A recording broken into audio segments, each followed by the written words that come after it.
시청자 여러분 안녕하십니까? YTN 뉴스앤이슈 시작합니다.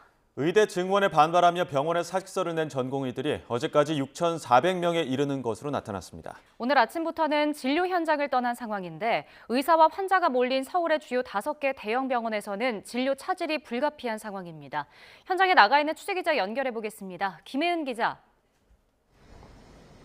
네, 신촌 세브란스 병원에 나와 있습니다. 지금까지 사직서를 낸 전공의들이 수천 명으로 집계가 됐는데 세브란스 병원도 진료 공백이 큰 상황입니까? 네, 그렇습니다. 이곳 세브란스 병원에서 근무하는 전공의는 600명 정도가 됩니다. 어제 대부분 사직서를 제출했고 오늘은 업무를 중단했습니다.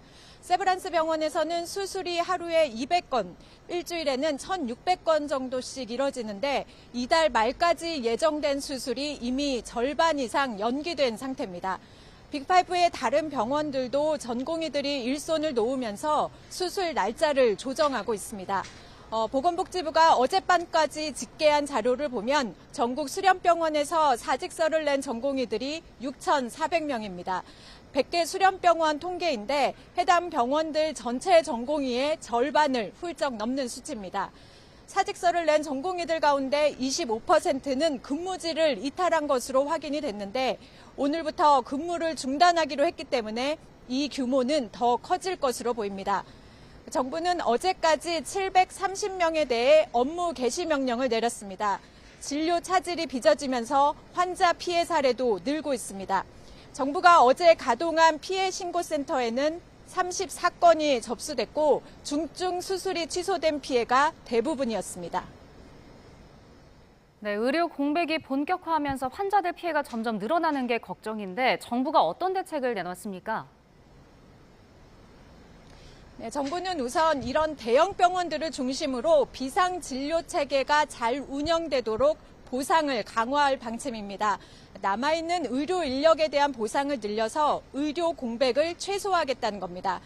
우선 응급의료 행위나 응급의료 전문의들의 진찰료 수가를 인상하는 게 하나의 예입니다. 또 증상이 상대적으로 심하지 않는 환자를 다른 병원으로 이송할 때 주는 수가도 올려서 대형 병원 응급실의 진료 부담을 완화할 방침입니다.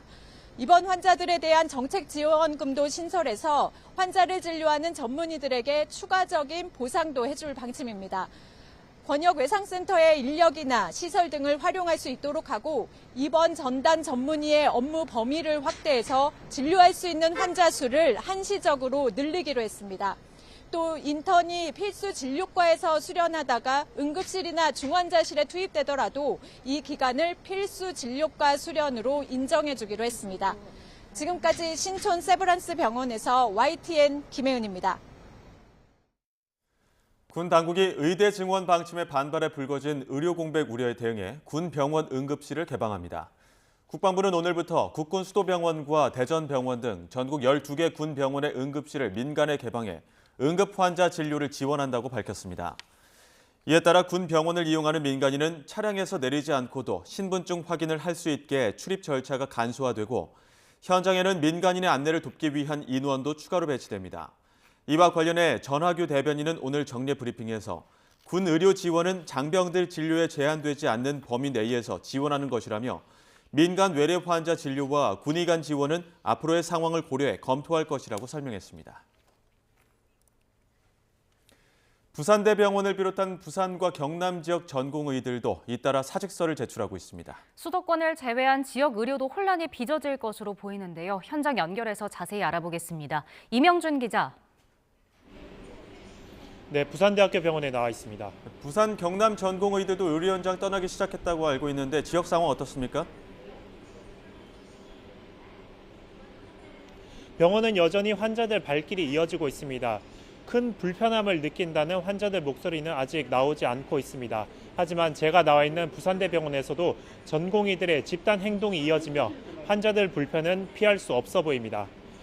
부산대병원은 어제부터 전공의들이 연이어 사직서를 내고 있습니다. 이 병원에는 인턴 60명, 레지던트 184명 등 전공의 244명이 있습니다. 이 가운데 85%가 넘는 210명이 사직서를 제출한 상태입니다. 병원 측은 수술과 진료를 담당하는 교수들의 업무를 조정해 전공의들이 떠난 빈자리를 메우도록 할 계획이라고 밝혔습니다. 다만 집단 사직이 장기화하며 의료 공백은 현실화할 수밖에 없다고 덧붙였습니다. 전공의 공백에 따라 수술 일정이 변경됐거나 제대로 된 진료를 받을 수 없다고 판단한 일부 환자들은 병원을 옮긴 것으로 파악됐습니다. 필수 유지 시설인 중증 외상센터와 응급실은 전공의 공백과 관련 없이 차질 없이 운영되고 있다고 병원 측은 설명했습니다. 이것뿐 아니라 동아대병원과 백병원 등 부산 지역 다른 대학병원에서도 전공의들의 사직서 제출이 이어지고 있습니다. 경남 지역 상황도 크게 다르지 않습니다. 오전 9시 기준으로 창원 경상대병원 등 경남에 있는 10개 수련병원에 있는 전공의 470여 명 가운데 390명이 사직서를 제출했습니다. 지자체도 대책 마련에 나섰습니다. 부산시는 일단 응급과 중환자, 수술과 투석 등 필요 기능을 유지해달라고 병원장들에게 요청했습니다. 또 부산의료원 등 지역 공공의료기관 4곳의 진료 시간을 늘리고 준중증 환자는 지역 내 25개 종합병원으로 분산해 진료받을 수 있도록 할 계획입니다. 경상남도 역시 도내 병원 측에 응급실, 중환자실 등 필수 의료를 유지해달라고 당부했습니다. 지금까지 부산대병원에서 YTN 이명준입니다. 네, 앞서 서울과 부산, 경남 의료 현장 살펴보신 것처럼 전국 주요 병원에서 전공의들이 병원을 떠나면서 의료 공백 우려가 커지고 있습니다. 지금까지 전공의들은 왜 사직 행렬에 동참하는지 공식적인 목소리를 낸 적이 없는데요. 인턴 수료를 코앞에 두고 사직서를 낸 한 젊은 의사가 YTN과의 인터뷰에서 일손을 놓게 된 이유를 설명했습니다. 함께 들어보시죠. 굉장히 많이 분노했습니다. 그러니까 과학적인 숫자도 아니고 객관적인 통계도 없고 88시간 일하고 그러는 거예요. 근데 이거는 사실 의대 정원을 늘린다고 해결되지 않아요. 이런 상황에서는 도저히 의사를 못하겠다. 그런 의견이 주류였던 것 같습니다.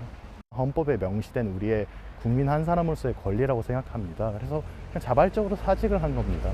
저희가 분명히 말씀드리고 싶은 거는 저희는 환자분들과 싸우는 게 아니고 환자를 겁박하는 것이 아니고요.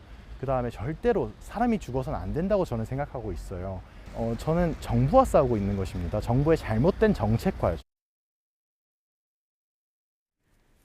네, 정부의 의대 증원에 반발해 병원을 떠난 전공의들이 긴급 임시 대의원 총회를 엽니다. 회의에서는 집단 사직 이후 대응 방안 등에 대해 논의할 것으로 보이는데요. 회의가 열릴 의사협회 YTN 취재기자 나가 있는데 연결해 보겠습니다. 조용성 기자. 대한의사협회에 나와 있습니다. 네, 회의 정확히 언제 시작됩니까? 네, 잠시 뒤 12시부터 이 건물 지하에서 대한전공의협의회가 개최하는 긴급 임시대의원 총회가 열리는데요. 회의를 앞두고 각 병원의 전공의 대표들이 속속 이곳으로 모여들고 있습니다. 회의는 비공개로 진행되기 때문에 취재진 출입은 허용되지 않고 있는데요. 비공개 회의인 만큼 회의장 출입을 위해서는 의사의 사원증과 개인 신분증 확인을 거쳐야 합니다. 참석자 명부를 서명한 뒤 입장이 가능합니다. 이번 총회에는 각 수련병원을 대표하는 95명이 모일 예정입니다. 전국의 수련병원 221곳에서 근무하는 전공의는 모두 13,000여 명인데요. 이 가운데 어젯밤 11시 기준으로 사직서를 제출한 전공의는 절반이 넘는 6,400여 명입니다. 오늘 임시대의원총회에서는 사직서를 제출한 이후에 대응 방안에 대해서 논의가 이뤄질 것으로 보입니다. 특히 정부가 업무 복귀 명령을 내리고 불응하면 고발 조치를 예고한 상황이라 이에 대한 법적인 대응 방안 등에 대해서도 집중 논의할 것으로 보입니다. 고발 이후 금고 이상의 형을 받을 경우 자칫 의사면허 취소로 이어질 수 있기 때문입니다. 앞서 경찰도 고발 시 즉각적인 수사와 함께 구속 수사까지 언급한 상황이라 전공의들의 신경도 예민한 모습입니다. 전공의들은 또 집단 행동에 대한 부정적인 여론에 대응하기 위한 방안 마련에도 심도 있는 논의를 진행할 것으로 보입니다. 지금까지 대한의사협회 회관에서 YTN 조용성입니다. 정부가 집단행동 교사 금지 명령을 위반한 혐의로 대한의사협회 지도부에 면허정지 처분 사전 통지서를 전달했습니다. 과거에 집단 행동을 했던 사례를 보면 단순 경고가 아니라 실제 형사 조치로 이어지기도 했는데요. 어떤 경우엔 유죄 확정 뒤 면허 박탈 처분이, 어떤 경우에는 무죄가 나오기도 했습니다. 어떤 이유에서는지 살펴보겠습니다. 먼저 지난 2000년으로 거슬러 올라가 보죠. 의약분업, 그러니까 진료는 의사에게, 약은 약사에게라는 기치로 마련된 약사법 개정안이 국회 본회의를 통과한 시기인데요. 의사협회는 이때 집단 휴업 등을 이끌었고 무려 전국 15,000곳에 이르는 병원과 의원, 그리고 80%에 이르는 전공의가 동참했습니다. 결국 재판에 넘겨진 지도부들 가운데 이 대법원은 김재정 전 의협회장 등 2명의 유죄가 확정돼 보건당국은 의사 면허를 박탈했습니다. 집단 행동을 부추겨 다른 의사들에게 휴업, 휴진하도록 사실상 강요했다는 게 판단 취지였습니다. 반면 2014년은 다른 결과가 나왔습니다. 이 시기는 정부가 전국 광역시 등의 원격 의료 시범 사업을 추진할 때였는데요. 진료 안정성 등을 이유로 마찬가지로 의사단체 집단 행동이 있었습니다. 당시 의원급 의료기관의 약 20%인 5,900여 곳이 종일 휴진하고 전공의 30%가 참여했는데 마찬가지로 집단 휴진을 주도한 혐의로 당시 의협회장이 재판에 넘겨졌지만 이땐 무죄가 확정됐습니다. 판결 취지는 휴업 참가는 의사들이 자율적으로 판단했다는 건데 이전과 다른 점은 휴업 여부를 투표로 결정했다는 점입니다. 76.7%가 찬성한 바 있습니다. 이를 의식한 탓인지 현재 의협에서도 자발적 사직을 강조하고 있습니다. 단체 행동에 돌입하기 전 투표도 진행하기도 했죠. 향후 법정 공방에 대비하기 위한 조치로 풀이됩니다. 또 단체 행동에 나선 의료진들이 정부의 업무 개시 명령 송달과 관련해서도 대비에 나설 것으로 보이는데요. 지난 2000년 당시 의사 집단 행동을 이끌었던 현 신상진 성남시장의 경우 대법원에서 업무 개시 명령장 송달이 제대로 이루어지지 않았다며 파기환송을 하기도 했습니다. 이런 이유로 지난 2020년 전공의들이 진료 거부 행위에 들어갔을 때 명령장을 직접 전달받는 일을 피하겠다며 휴대전화 전원을 꺼두는 이른바 블랙아웃 행위를 벌이기도 했습니다. 이번에도 반복할 가능성이 큽니다. 실제로 현재 SNS상에서는 인턴과 레지던트들을 대상으로 업무 개시 명령이 내려졌을 때 송달 종류별로 대처법을 담은 카드뉴스 형태 게시물도 확산하고 있습니다. 하지만 정부는 이번만큼은 여기에 대해서도 강경 대응한다는 입장입니다. 지난 2022년 관련법을 개정하면서 문자 메시지가 발송되면 송달된 것으로 볼 수 있다며 법률 검토까지 마쳤다고 밝혔습니다. 업무 개시 명령은 문자와 문서로 동시에 진행이 되고 문자 발송과 함께 동시에 도달의 효과가 있다는 말씀 드리고요. 그리고 나서 이에 응하지 않는 부분에 대해서는 추가 확인 후 그다음에 처분이 들어가게 된다 말씀을 드립니다. 연락처 확보는 진행을 오늘 아침에 결제를 제가 해서 진행을 했습니다. 그래서 진행을 하면 바로 확보가 가능합니다. 모든 법적 검토를 마쳤고 합법적인 법률 근거에 따라서 확보했다라는 말씀을 드립니다. 이준석 대표의 개혁신당과 이낙연 대표의 새로운 미래, 원칙과 상식이 합당을 선언했습니다. 보수와 진보를 아우르는 대통합, 이른바 빅텐트가 성사된 겁니다.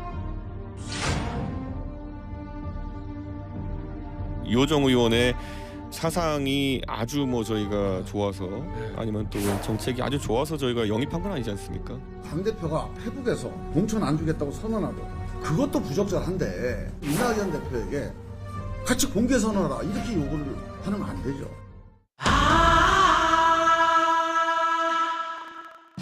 전두환이 지금 나라가 어수선하니까 국보위 만들어서 여기다 위임해달라고 그렇게 해석한다고 누가 다릅니까? 최고이고 필요도 없고 다 전두환한테 나라 운명을 맡겨달라. 이견이 좁혀지지 않아서 표결을 하게 된 것이고 너무 격한 모습을 보이시는 것은 저는 통합의 정신에 맞지 않다 이런 생각을 합니다. 부실한 통합 결정이 부끄러운 결말을 낳았으나 다시 새로운 미래로 돌아가겠습니다.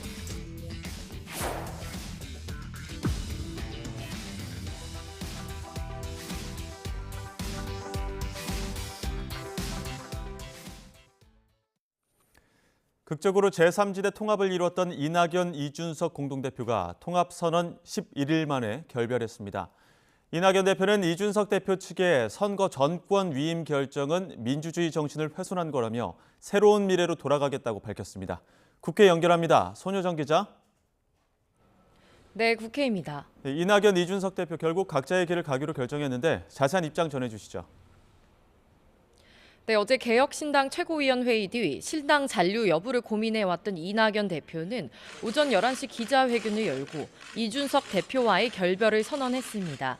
이 대표는 부실한 통합 결정이 부끄러운 결말을 낳았다며 다시 새로운 미래로 돌아가 선거 체제를 신속히 갖추겠다고 밝혔습니다. 통합 결렬의 책임은 선거 전권 위임 안건을 강행 처리한 이준석 대표 측으로 돌렸습니다. 민주주의의 정신이 훼손됐고 낙인과 혐오, 배제의 정치가 답습됐다고 비판했습니다. 이낙연 대표가 결국 독자 노선을 택하면서 개혁신당은 통합 11일 만에 분열 수순을 밟게 됐습니다. 현역 의원 하위 20% 통보 이후 민주당 의원들의 탈당이 가속화되면 이낙연 대표가 탈당 의원을 적극 영입할 거란 전망도 나오고 있습니다. 이준석 대표는 이낙연 대표의 이탈은 빅텐트에 대한 국민적 우려를 불러올 것이라며 만류했었는데요. 오늘 아침 라디오 인터뷰에서 이준석 단독 체제로 간다는 가정은 하기도 싫다며 어떻게든 함께했으면 좋겠다고 말했는데 잠시 뒤 긴급 기자회견에선 어떤 입장을 내놓을지 주목됩니다. 네, 이번에는 거대 양당 공천 상황 짚어보겠습니다. 먼저 국민의힘, 지역구 재배치 논의에 속도를 내고 있죠. 네, 국민의힘은 이른바 양지 공천 신청 논란을 일으킨 윤석열 대통령 측근들의 지역구를 재배치하는 작업에 본격적으로 착수했습니다. 먼저 윤석열 정부 초대 외교부 장관을 지낸 사선 박진 의원에게 공천 신청지인 서울 강남을 대신 여당의 수도권 험지로 꼽히는 서울 서대문을 출마를 제안했습니다.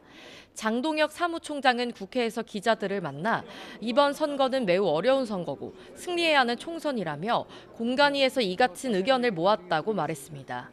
박 전 장관도 곧이어 언론에 입장문을 내고 선민 후사의 정신으로 헌신과 도전을 시작하겠다며 서대문을 지역에 출마하겠다고 밝혔습니다. 마찬가지로 서울 강남을에 공천을 신청했던 이원모 전 대통령실 인사비서관도 수도권의 다른 지역구에 재배치되는 방안이 검토되고 있습니다. 컷오프 대상인 하위 10% 현역 의원들에 대한 통보 시점도 임박했습니다. 국민의힘 공관위는 내일 회의를 열고 서울 강남권과 영남 지역 의원들의 지역구 재배치 논의 결과를 발표할 가능성이 있습니다. 이런 가운데 1차 경선 일정도 확정됐는데 이틀 동안 경선을 진행한 뒤 오는 25일 일요일에 결과가 발표됩니다. 네, 그리고 민주당에선 현역 의원 평가 결과 하위 20% 의원들에게 개별 통보가 시작됐는데 내용이 커지고 있죠. 네, 민주당 공관위가 어제 1차로 하위 20% 명단을 개별 통보한 뒤 탈당 등 의원들의 반발이 이어지고 있습니다. 현재 국회 부의장이자 4선인 김영주 의원이 하위 20% 통보 뒤 탈당을 선언한 데 이어 비명계 재선 박용진 의원도 국회에서 기자회견을 열고 하위 10% 통보 사실을 밝혔습니다. 박 의원은 재심 신청과 함께 정당 민주주의와 사당화의 위기에 빠진 민주당을 살리기 위해 과하 지옥을 견디겠다며 당에 남기로 했습니다. 하위 20% 의원들의 수는 31명 정도로 알려졌는데 당 안팎에선 주로 비명계와 문재인 정부에서 장관 등 고위직을 했던 친문계 인사가 포함됐다는 관측이 나왔습니다. 이런 가운데 현역 의원을 제외하고 이른바 친명계 원외 출마자가 포함된 출처 불명의 여론조사가 진행되면서 당내 의원들의 반발과 불안감이 커지고 있습니다. 특히 친문계 의원들이 집단 행동에 나설 거란 이야기가 나오는 가운데 친문 중진 홍영표 의원은 기자들을 만나 이렇게 되면 총선을 윤석열 정권에 헌납하게 될 거라며 공천 과정을 비판했습니다. 내용이 확산하자 이재명 대표는 혁신은 가죽을 벗기는 고통을 의미한다면서도 당의 공천은 시스템에 따라 공정하게 진행된다고 선을 그었습니다. 이명백 공관위원장은 조금 전 입장문을 내고 하위 20% 통보 명단을 보도한 언론사에 대해 추측성으로 허위 사실을 기사화했다며 선거운동 방해와 명예훼손의 여지가 있다고 경고했습니다. 지금까지 국회에서 전해드렸습니다. 네, 오늘의 정치권 이슈 성일종 국민의힘 의원, 김성환 더불어민주당 의원 두 분과 함께하겠습니다. 어서 오십시오. 네, 안녕하세요. 먼저 오늘은 제3지대 이야기 먼저 나눠야 할 것 같습니다. 네. 개혁신당이 통합 열 하루 만에 사실상 결별을 선언했습니다. 조금 전에 개혁신당 이낙연 공동대표가 기자회견을 열었는데 입장 잠시 들어보시죠. 신당 통합 좌절로 여러분께 크나큰 실망을 드렸습니다. 부실한 통합 결정이 부끄러운 결말을 낳았습니다. 민주주의 정신은 훼손됐습니다. 그들은 특정인을 낙인 찍고 미리부터 배제하려 했습니다. 낙인과 혐오와 배제의 정치가 답습됐습니다. 그런 정치를 극복하려던 우리의 꿈이 짓밟혔습니다. 합의가 부서지고 민주주의 정신이 훼손되면서 통합의 유지도 위협받게 됐습니다. 더구나 그들은 통합을 깨거나 저를 지우기로 일찍부터 기획했던 것으로 보입니다. 저희는 통합 합의 이전으로 돌아갈 수밖에 없게 됐습니다. 다시 새로운 미래로 돌아가겠습니다. 당을 재정비하고 선거 체제를 신속히 갖추겠습니다. 네, 이낙연 대표 입장 들으셨는데 잠시 후에 이준석 대표가 기자회견을 준비하고 있습니다. 기자회견 내용이 들어오는 대로 바로 현장 연결해서 이준석 대표의 입장 들어보도록 하겠고요. 이제 지금 이준석 대표가 기자회견 하는 것 같습니다. 현장 연결해 보겠습니다. 네, 국민 여러분 안녕하십니까? 개혁신당 대표 이준석입니다. 지난 2월 9일 제 정당의 통합을 선언한 지 열흘 만에 이낙연 대표께서 이끄시는 새로운 미래가 더 이상 함께하지 못한 것에 대해서 참담한 마음으로 국민들께 사과드립니다. 저는 오늘 이 자리에 서서 누군가를 비판할 생각은 없습니다. 할 말이야 많지만 애초에 각자 주장과 해석이 엇갈리는 모습이 국민들이 보시기에는 눈살 찌푸려지는 일일 것입니다. 제가 합당의 당사자로서 성찰해야 할 일이 많습니다. 제가 감당할 수 없는 일을 관리할 수 있다고 과신했던 것은 아닌지, 또 지나친 자기 확신에 오만했던 것은 아닌지, 가장 소중한 분들의 마음을 함부로 재단했던 것은 아닌지, 오늘만큼은 앞으로에 대한 호언장담보다는 국민께 겸허한 저에 대한 성찰의 말씀을 올리겠습니다. 이제 일을 하겠습니다. 개혁신당은 양질의 정책과 분명한 메시지로 증명하겠습니다. 양당의 적대적 공생관계에 실망하신 유권자들께 더 나은 새로운 선택지를 마련해드리기 위해 개혁신당은 앞으로도 낮은 자세로 경청하는 진정성 있는 노력을 기울이겠습니다. 같은 방향을 향해 나아가지만 따로 노력하게 된 이낙연 대표님 및 새로운 미래 구성원들의 앞길에 좋은 일이 많기를 기대하겠습니다. 감사합니다. 네, 이준석 대표 참담한 마음이라고 밝히면서 감당할 수 없는 일에 과신한 것은 아닌지 겸허한 성찰을 밝힌다 이렇게 했는데 감당할 수 없는 일이 뭐였을까요?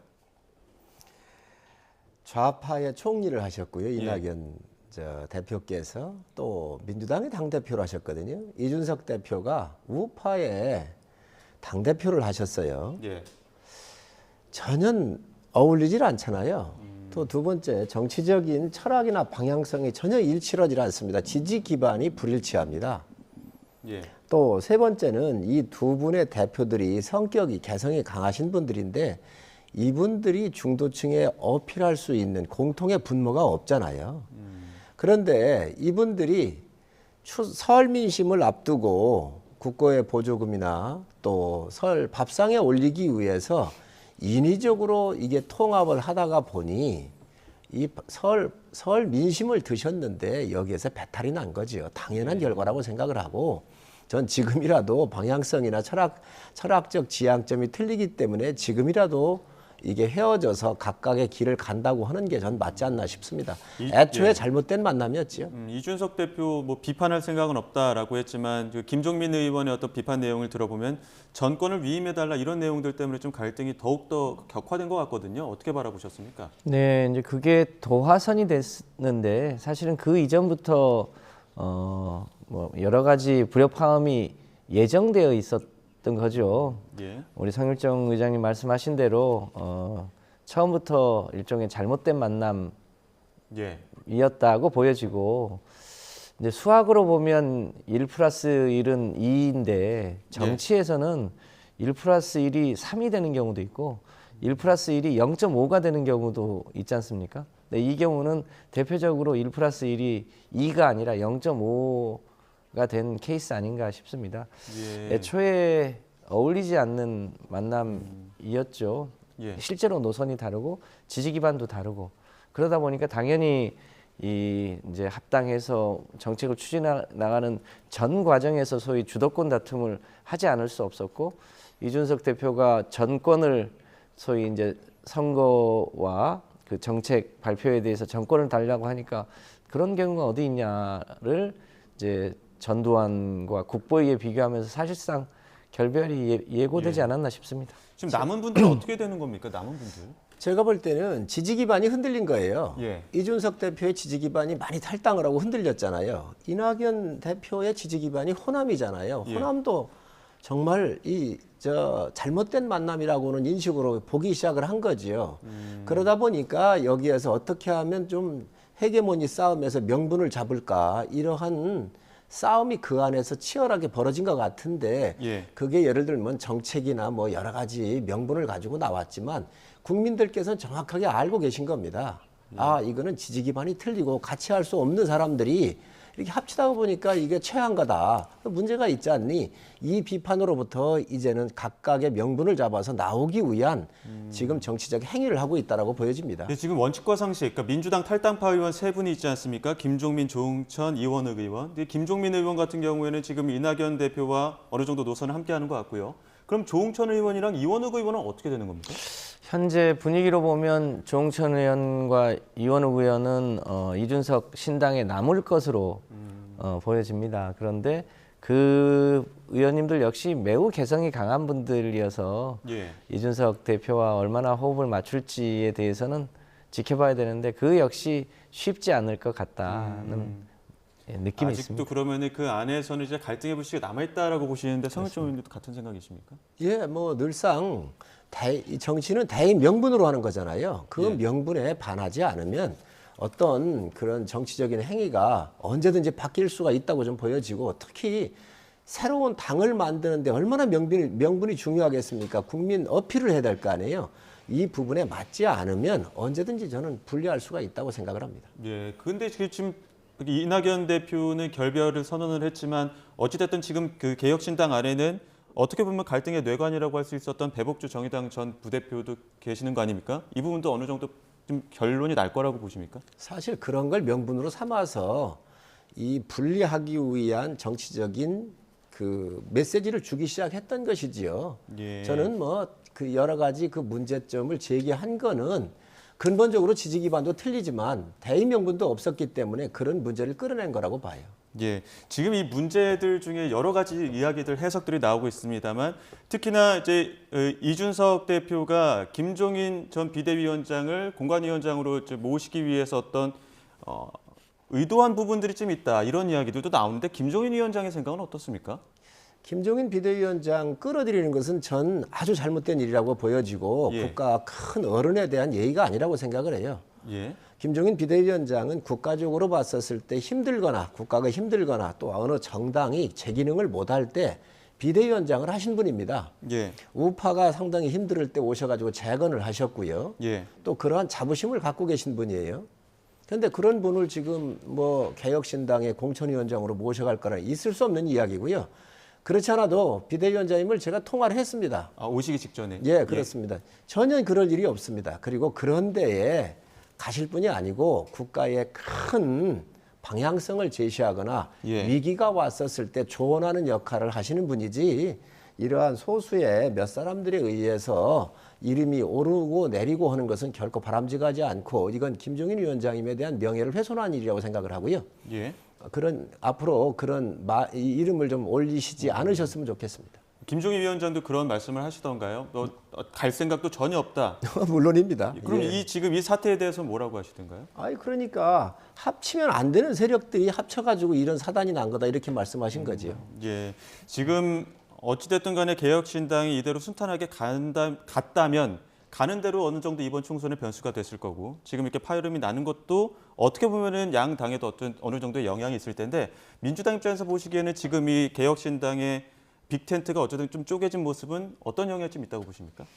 그러니까 빅텐트가 이제 스몰 텐트로 다시 바뀐 거 아니겠습니까? 이제 사실상 다른 세력이었기 때문에 그렇게 네. 하는 게 맞겠다라고 보여지고요. 아까도 얘기했습니다만 이준석 대표의 그 행동에는 이준석의 이제 그 일종의 지지 기반이라고 하는 이 펜코에 굉장히 큰 동요가 있었지 않습니까? 그동안 이제 특히 20, 30대 남성층 중심으로 갖는 일종의 정서적 유대 같은 게 있었는데 그게 한꺼번에 이제 무너진 상황이어서 아마 이제 그것을 복원하기도 급할 것으로 보여지고요. 민주당에서 이제 떨어져 나가신 분들 역시 이제 민주당이 지금 하위 20% 이제 통보를 하는 과정에서 이제 의원들 내에 약간의 동요가 있는데 예. 그 동요가 곧바로 지금 소위 이낙연 신당의 동력이 될 것은 아니다. 근데 이제 저희는 더 혁신하고 변화를 해야 되겠습니다만 그렇게 갈 것 같지도 않다 이렇게 보여집니다. 예, 앞서 제가 볼 때는 이준석 대표의 입지가 이번 정치적인 일시적 목표를 달성하기 위해서 했던 게 굉장히 무리였다는 게 밝혀지면서 이준석 대표의 정치적인 입지가 굉장히 줄어들었어요. 예. 또 반면에 한동훈 비대위원장이 아주 그 요구는 시대의 요구하고 젊은 층이 요구하는 대로 공정하게 지금 공천을 하고 있거든요. 이 지지 기반층에 대폭적으로 이동이 지금 한동훈 장관 쪽으로 오고 있잖아요. 이건 뭐 데이터에서 다 나타나고 있고 또 민주당 같은 경우 보면은 저는 의장님 생각은 조금 틀린데 이낙연 대표의 소생이 굉장히 기회가 왔다라고 보여져요. 이게 이 합당을 깬 것이 사실은 이준석 대표잖아요. 그리고 피해자가 또 이낙연 대표고 이낙연 대표는 다 어느 정도 양보를 하고 안았었던 큰 그릇의 모습을 보였었는데 지금 민주당이 공천을 하면서 과연 이게 공정한가? 그리고 친명에 대한 학살을 지금 하고 있다라고 지금 국민들께서 알고 있는데 이게 호남분들 사이에서 특히 이 부분을 많이 거론하고 계십니다.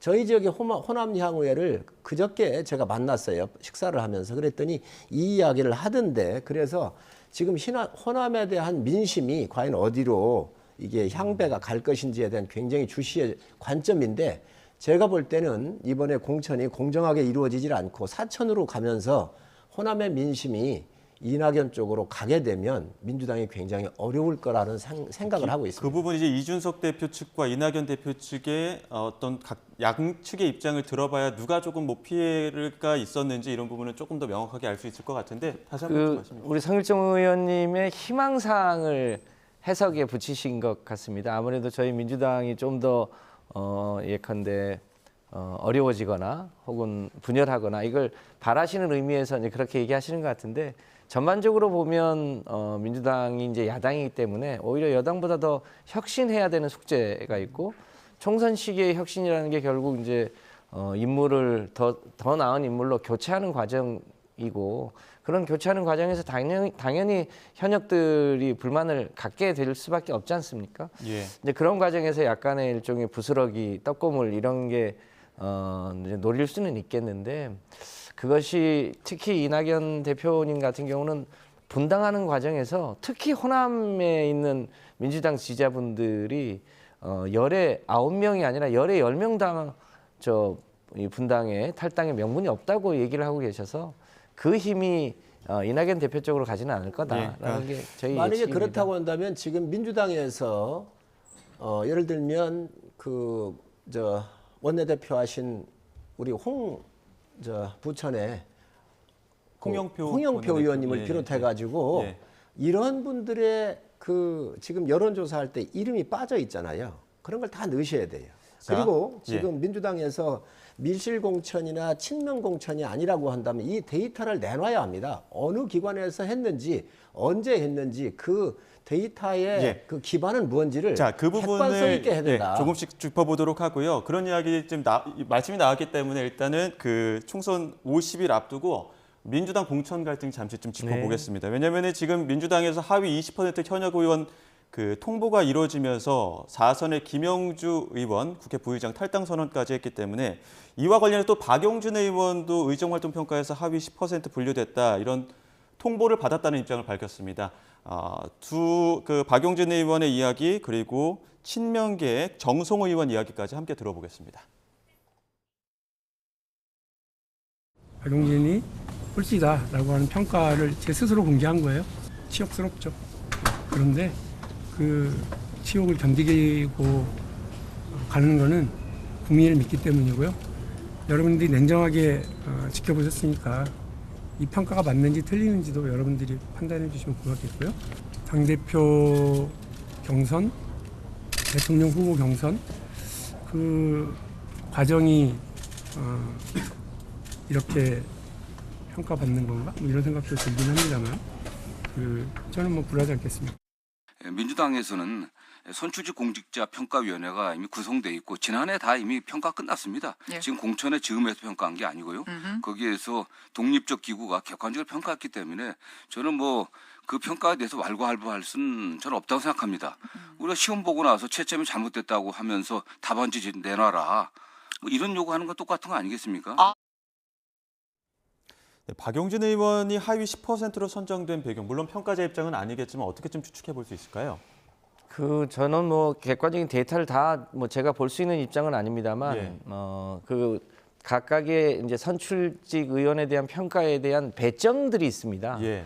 그 의정 활동 영역도 있고 지역 활동 영역도 있고 이 당원들의 일종의 지지도 뭐 이런 여러 가지 요소들이 있는데 대부분 정성 요소가 아니라 정량 요소이기 때문에 그 평가를 누가 인위적으로 조작하거나 이럴 수는 없습니다. 예. 그리고 앞서 얘기한 대로 그게 뭐 최근에 뭐 총선에 영향을 미치기 위해서 최근에 한 게 아니라 이미 평가는 꽤 오래전에 이루어진 상태에서 밀봉되어 있다가 예.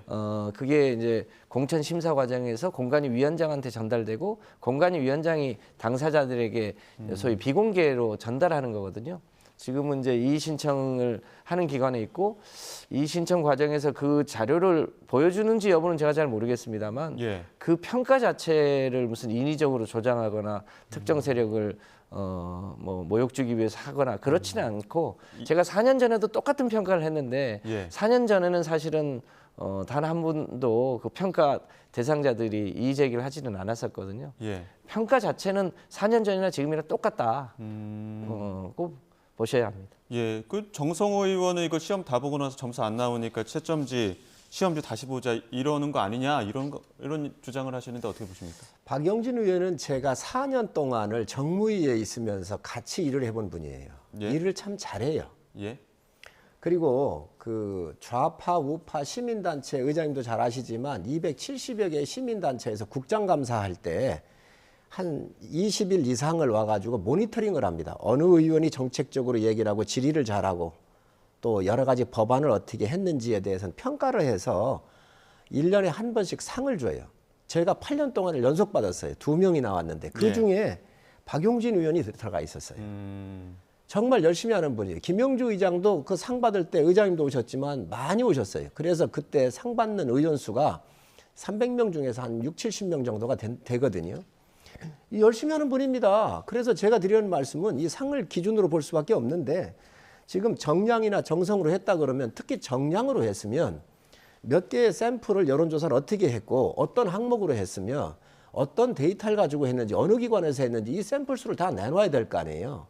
이름을 갖다 놓고 의원한테 설득을 하면 그게 객관성이 좀 받아들일 겁니다. 이걸 못 내놓잖아요. 정성평가는 좀 여러 가지 보는 기준에 따라서 약간 왔다 갈 수 있지만 이것도 내놔야 됩니다. 그리고 이런 것들이 국민의 눈높이에 맞아야지요.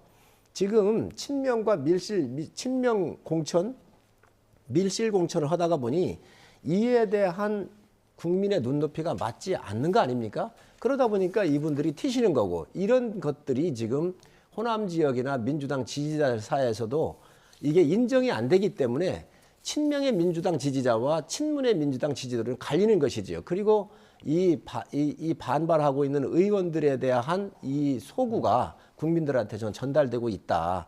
그래서 지금 민주당에 굉장히 어려움이 처해 있지 않나 생각을 합니다. 네, 그 친명 밀실 공천에 대한 논란은 한번 그 입장을 좀 밝혀주셔야 될 것 같은데요. 아무래도 이제 여당은 이제 공천을 주지 못하더라도 그 외에 다른 여러 가지 직책들을 지원할 수 있기 때문에 상대적으로 총선 때 야당이 훨씬 어려운 게 사실입니다.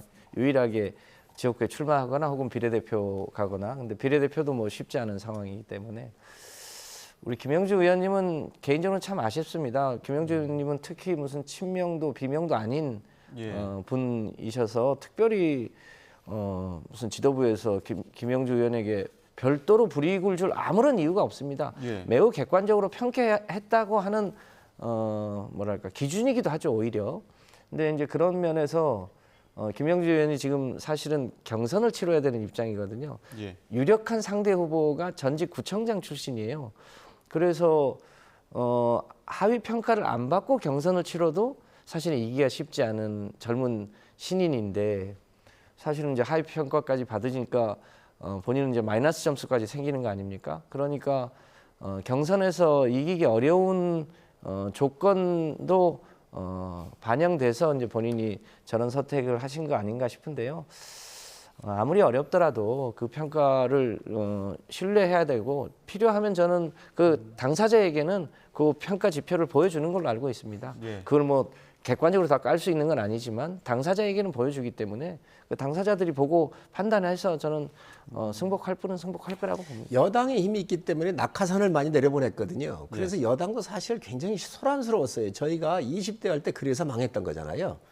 근데 이번 같은 경우는 여당은 대통령께서 어떤 것도 관여를 안 해요. 한동훈 비대위원장도 관여를 안 해요. 근데 민주당은 보면 이재명 대표나 아니면 정진상의 경기도 팀이 하고 있다라고 하는 게 공개적으로 돼 있고 그런 데이터를 내놓지 못하기 때문에 예. 지금 국민의 눈높이와 맞지 않지 그 않나 부분은 생각을 합니다. 취재가 필요한 부분이긴 하고요. 국민의힘 공천 상황도 보겠습니다. 국민의힘도 아직까지는 이제 갈등이 어떤 뇌관이라고 남아있는 부분들이 있지 않습니까? 인력 재배치 문제에서 TK나 혹은 서울 일부 지역 지금 어떻게 지금 상황이 돌아가고 있는 겁니까? 지금 특히 이제 PK 쪽에서는 재배치가 이루어져서 비교적 경쟁력 있는 분들이 민주당 현역 의원 쪽으로 갔고요. 예. 지금 강남 쪽에 우리 강세 지역에서도 박진 장관 같은 경우가 서대문 쪽으로 옮겨서 예. 지금 저희는 그렇게 지금 조정을 하고 옮긴 있습니다. 그 지역은 누가 가는 겁니까, 그럼? 강남. 이제 거긴 경선을 또 하겠죠. 예, 경선을 통해서 경선을 하고. 또 하겠지. 그 TK 쪽은 어떻게 되는 겁니까? TK 쪽은 사실 그 안에서 재배치할 수 있는 지역이 없습니다. 그래서 예. 경선으로 갈 수밖에 없고 지금 지역에서 일을 했는데 한 2년이나 3년을 남겨놓고 서울로 이동을 요청을 했으면 아마 서울 지역에 와서 기반이 됐었을 텐데 예. 지역에서 올라오는 것은 리스크가 옛날에 경험해 보면 다 떨어졌잖아요. 예. 안 됐잖아요. 그렇기 때문에 저는 그 경선의 방향이 맞다고 생각을 합니다. 자, 그 공천자 발표 지금 속도를 내고 있는 국민의힘 어제는 종로의 최재형 의원, 중성동갑의 윤희숙 전 의원 단수 공천했는데 이 부분은 카운터파트로서 어떻게 바라보십니까? 네, 뭐 결과적으로 이제 저희 당의 후보들하고 경합을 치르게 될 텐데 뭐 국민의힘이 공천하는 것을 우리가 뭐 평가할 일은 아니고 서울에서 각 지역별로 이제 카운터 파트너가 이제 정해지고 있기 때문에 예. 선의 경쟁을 치르면 될 거다라고 보고 있고요. 예. 이제 국민의힘도 지금 내관이 남아 있잖아요. 예. 특히 TK 지역에 대한 공천과 예. 하위 10% 이제 컷오프 발표가 임박해 있는데 그 과정까지 좀 지켜봐야 국민의힘이 이제 소위 내분이 어느 정도 있을지 그것에 대한 공천의 신뢰가 어느 정도 있을지 판단할 수 있지 않을까 싶습니다. 예, 특히나 이번에 눈에 띄는 부분이 김기현 전 대표의 경선하는 부분, 김은혜 전 수석 같은 경우에도 맞대결이 예상이 되는 부분들이 있거든요. 이런 부분에 대해서도 어느 정도 좀 시스템이 작용했다고 보십니까? 그렇습니다. 그 안에서 토론을 거쳐서 예. 그 여러 가지 데이터를 놓고 했기 때문에요. 그게 뭐 개인적으로 한 게 아닙니다. 또 뭐 낙하산처럼 이렇게 찍어준 것도 아니고 그래서 분당 같은 경우도 김민수 대변이나 다 인지도가 있는 분들이죠. 그래서 그런 부분에 대해서는 시스템이 전 작동했다고 보고 있습니다. 저희가 보기에 가장 큰 것은 여전히 김건희 특검법 아닌가 싶습니다. 김건희 특검법이 제2 요구 요건을 채우지 않으려면 국민의힘 현역들을 어떻게든 탈락시키지 않아야 하는 그런 것 때문에 어떻게든 현역 의원들을 과거에는 컷오프를 시키려고 했던 것이 아니라 이제 무슨 전환 배치한다든지 이런 방식으로 현역 달래기를 이 공천 관역에서 반영하고 있는 거 아닌가 싶습니다. 자, 이제 좀 주제를 바꿔서 마지막 이 부분도 짚어보겠습니다. 정부의 의대 정원 확대 방침에 반발한 전공의들의 사직서 제출 지금 계속 이어지고 있고 의료 공백에 대한 우려는 더욱더 커지고 있는 상황입니다. 이에 대해서 이재명 대표가 정부의 의대 정원 확대한 발표를 두고 정치쇼라고 이야기를 했는데 그 배경은 어디에 있습니까? 저희 당도 의대 정원 확대에 대해서는 뭐 전적으로 찬성을 하거든요. 예. 다만 그것을 처리해 나가는 방식이 이 윤석열 정부가 매우 폭력적이다. 지난번 화물연대 할 때도 그렇게 했고 이제 다른 사교육 시장도 뭐 카르텔이라고 하더니 막 사교육 저 회사들을 막 압수수색하고 또 세무조사하고 그러지 않았습니까? 최근에는 과학계 전체를 무슨 R&D 카르텔이라고 하면서 예산을 막 5조 원 가까이 삭감해버리고 지금 의사들도 약간의 기득권이 있는 게 사실이죠. 이제 그런 면에서 보면 그것을 잘 협의 조정해 가면서 의대 정원을 늘려나가는 게 저는 사리에 맞는데 지금 방식도 굉장히 폭력적이지 않습니까? 이제 그런 게 총선을 앞두고 다수 국민은 의대 정원을 늘리는 게 찬성하기 때문에 그것을 너무 정치적으로 이용하고 있는 거 아닌가 이런 우려가 있는 겁니다. 저는 저런 인식 자체가 잘못됐다고 생각을 해요. 어떻게 폭력적입니까? 외국 데이터도 안 봅니까? 지금 저희 나라가 인구가 5,200만 명인데 급격한 고령화가 되고 있잖아요. 1000명당 인구 1000명당 양의사가 2명꼴입니다. OECD가 1000명당 3.7명이고 또 일본만 하더라도 2.6명이에요. 저희가 대폭적으로 줄은 거예요. 그런데 지금 우리보다 인구가 좀 많은 8천만 명인 독일과 7천만 명인 영국이 15,000명씩을 뽑겠다 그랬어요. 저희가 지금 3,058명입니다. 아니 이재명 대표 공격할 걸 공격을 해야지요. 세상에 이런 걸 어떻게 공격을 하십니까? 확대는 찬성하지만 그 방법에는 조금 문제가 있다 이렇게 지적을 하는 거죠. 지금 그거에 대한 용역을 해가지고 4,000명 정도까지 나와야 되겠다라고 하는 용역 결과를 가지고 2,000명으로 줄인 거잖아요. 그런데 이게 지금 현재 의사들이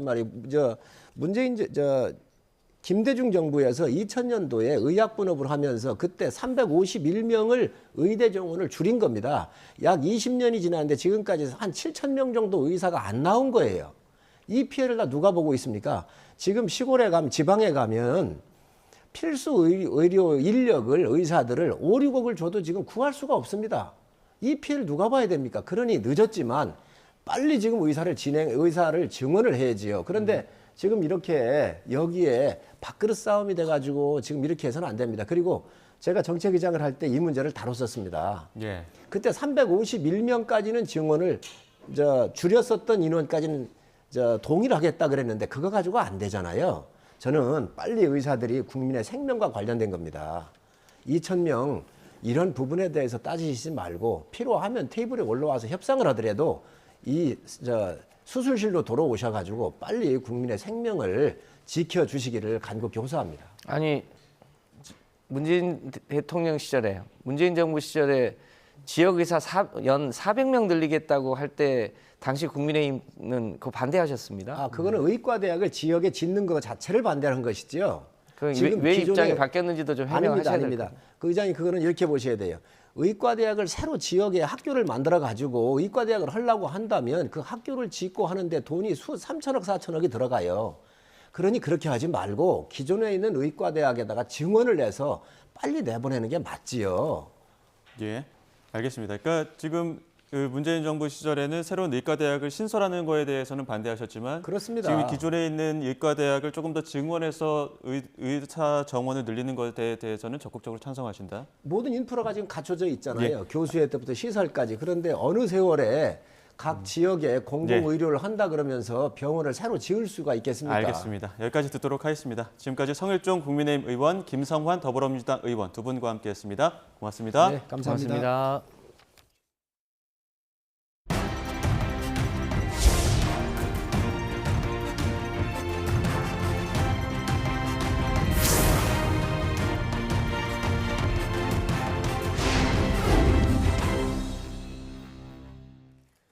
오늘 새벽 1시 10분쯤 대구 본동에 있는 2층짜리 주택 1층에서 불이 나 1시간 10여 분 만에 꺼졌습니다. 이 불로 주택 1층에 살던 60살 A씨가 심정지 상태로 구조돼 병원으로 옮겨졌지만 숨졌습니다. 경찰과 소방은 내부에 쓰레기나 이불 등이 많아 쉽게 불이 번진 거로 보고 정확한 화재 원인을 조사하고 있습니다. 오늘 새벽 3시쯤 경기 포천시 가산면에 있는 비닐 제조 공장에서 불이 나 1시간 반 만에 꺼졌습니다.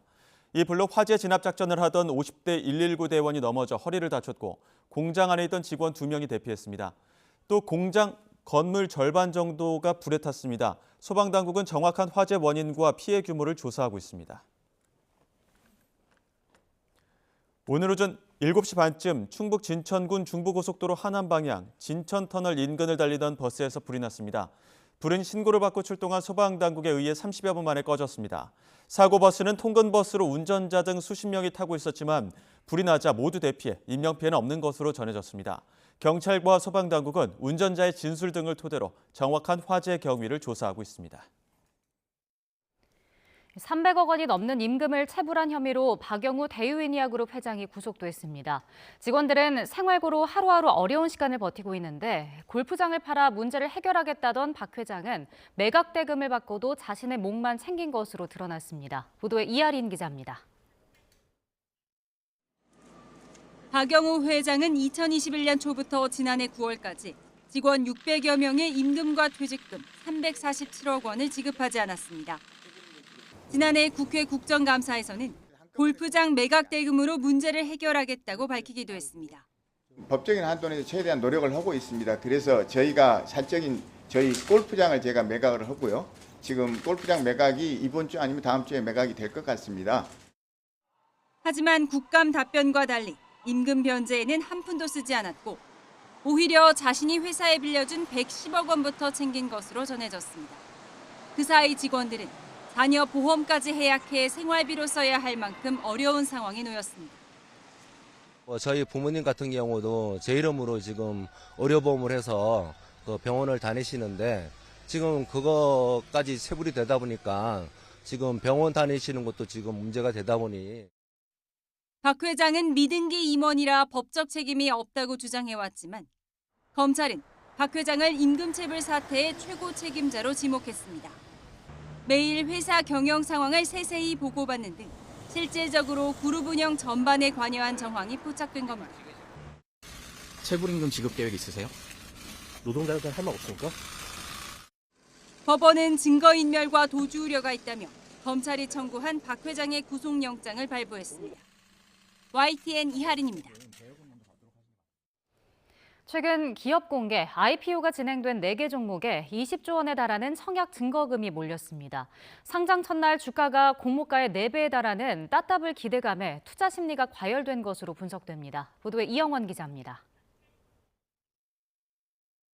설 연휴 직후 기업 공개가 이루어진 4개 종목에 엄청난 자금이 몰렸습니다. 뷰티테크 기업인 APR이 이틀 동안 걷어들인 청약 증거금은 14조 원에 육박합니다. 코셈과 이에이트, K웨더에도 수조 원이 들어갔습니다. 이렇게 4개 종목에 사흘새 몰린 증거금만 무려 19조 7천억 원에 달합니다. 상장 직후 수익을 겨냥해 투자금이 몰린 것으로 분석됩니다. 지난해 6월 말부터 상장 첫날 가격 제한 폭이 최대 400%로 늘면서 청약에 당첨만 되면 큰 수익을 기대할 수 있기 때문입니다. 실제로 올해 기업 공개로 증시에 입성한 새내기 종목은 상장 직후 주가가 급등했습니다.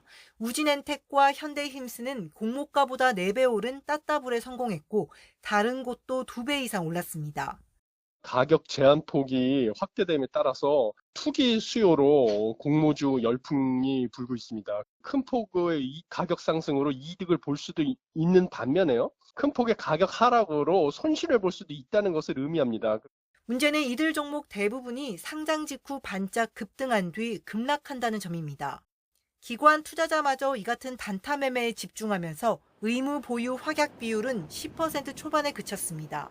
이에 전문가들은 주가 변동성이 큰 공모주 투자에 신중하게 접근해야 한다고 조언했습니다. YTN 이영훈입니다. 지난해 4분기 주택담보대출이 증가세를 이어가며 가계빚이 역대 최대 기록을 경신했습니다. 한국은행은 지난해 4분기 말 가계 신용잔액은 1,886조 4천억 원으로 한 분기 전보다 8조 원가량 증가했다고 밝혔습니다. 가계대출이 1,768조 3천억 원으로 3분기보다 6조 5천억 원가량 늘었습니다. 기타 대출 감소폭이 한 분기 사이 5조 8천억 원 확대됐는데도 주택담보대출이 15조 2천억 원 늘며 1,064조 3천억 원으로 역대 최대치를 경신한 영향이 큽니다. 오늘도 하늘빛이 무척 어둡습니다. 지금도 충청 이남 곳곳에는 비가 오락가락 이어지고 있는데요. 특히 영동에는 대설특보가 내려진 가운데 동해안에는 눈이 내리고 있습니다. 이 지역엔 그야말로 눈 폭탄이 예보된 만큼 주의가 필요하겠는데요. 내일까지 영동에 최고 50cm 이상, 경북 북동 산간에도 많게는 30cm의 눈이 쏟아지겠습니다. 안전사고 발생하지 않도록 시설물 대비 철저히 해주시기 바랍니다. 오늘 서울에서는 하늘만 흐리겠고요. 이 강원 동해안과 영남 해안에는 강한 너울이 유입되겠습니다. 특히 영남 해안에는 강풍특보도 내려져 있는데요. 오늘 그 밖에 전국에서도 바람이 무척 강합니다. 찬바람은 낮 동안에도 쌀쌀하겠는데요. 이 서울 한낮 기온 9도, 대구 8도로 대구에서는 어제보다 무려 10도 이상 기온이 뚝 떨어지는 겁니다.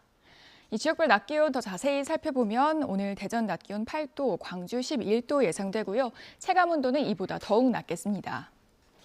내일은 서울을 비롯한 전국에 비나 눈이 오겠고요. 영동 지방의 눈은 글피까지 길게 이어질 전망입니다. 날씨였습니다. 이어서 뉴스앤이슈 2부가 방송됩니다. 저희는 잠시 뒤에 돌아오겠습니다.